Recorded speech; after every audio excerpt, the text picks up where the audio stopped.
పిల్లలందరికీ మనం ఫస్ట్ చెప్పాల్సింది ఏంటంటే, చాలా మందికి తెలిసే ఉంటది. కాకపోతే ఆ హడావుడిలో వాళ్ళు పిల్లలకి అర్థం కాదు ఏమవుతుందని. ఒకవేళ ఇట్లాంటి మాంజా ఉంది చూడండి. ఇది లాస్ట్ ఇయర్ మాంజా ఇది యాక్చువల్‌గా.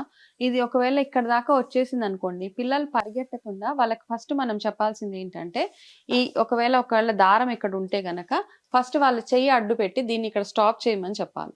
సో, మనకి ఈ ఈ మెడ మీద ప్రెషర్ లేకుండా ఉంటదనమాట. ఈ ఒక్క ట్రైనింగ్ పిల్లలకి బయటికెళ్ళే ముందు వాళ్ళకి ఎటో పరిగెడుతూ ఇలా ఇక్కడ దాకా ఈ మాంజా వచ్చేసిందనుకోండి. ఇమ్మీడియేట్‌గా వాళ్ళకి ఈ చేతిలో నుంచి దీన్ని ఇట్లా ఆపి పట్టమని చెప్పాలి. అండ్ ఎక్కడున్నారో అక్కడే నించోమని చెప్పాలి. అక్కడి నుంచి పరిగెట్టుకుంటూ ముందుకెళ్ళిపోతే ఇది టైట్ అయిపోతది. ఇది టైట్ అయిపోయిందంటే కట్ అయిపోతూ ఉంటది వాళ్ళకి.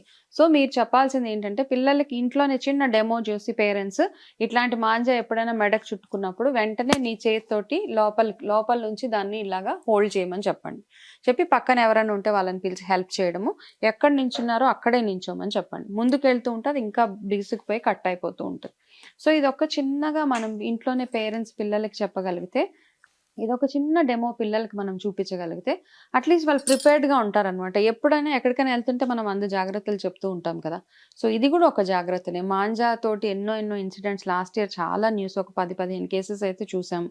చేతులు కట్ అయిపోవడం, ఎస్పెషల్లీ మెడ. సో, వాళ్ళకి ఫుల్ బట్టలేయండి. మెడ దగ్గర కూడా బాగా కవర్ అయ్యే కాలర్ టీ షర్ట్స్ అవి వేసి ఆడపిల్లలైనా, మగపిల్లలైనా ఎవరైనా గానీ, ఈవెన్ పెద్దవాళ్ళు కూడా. అదే విధంగా ఒకవేళ కరెంట్ వైర్స్ మీద ఏదైనా మాంజాస్ కానీ, కైట్స్ గానీ ఉంటే అవి అక్కడికి వదిలేసేయండి. ఇంకో కైట్ కొనుక్కోండి. No problem. ఆ కైటే కావాలి, మాకు అదే కావాలని వేరే వాళ్ళ బిల్డింగ్స్ మీద ఎళ్ళడం, వాళ్ళ పెంట్ హౌసెస్ మీద, వాళ్ళ పైన వాటర్ ట్యాంక్స్ మీద వాటికి ఎక్కేసి అక్కడి నుంచి పడిపోయి, జారిపోయి ఇవన్నీ ఉంటాయి కాబట్టి కొంచెం ఈ అవేర్‌నెస్ అవసరం. పేరెంట్స్ ఎవరైతే ఉన్నారో ఒక్క 10 నిమిషాలు మీ పిల్లలతోటి ఈ చిన్న డెమో చేసి ఇట్లా చూపిచ్చండి. ఒకవేళ మాంజా చుట్టకపోతే ఇట్లా చేయండి. అండ్ అదే విధంగా ఎక్కడికి ఎళ్ళొద్దని చెప్తే సరిపోతది.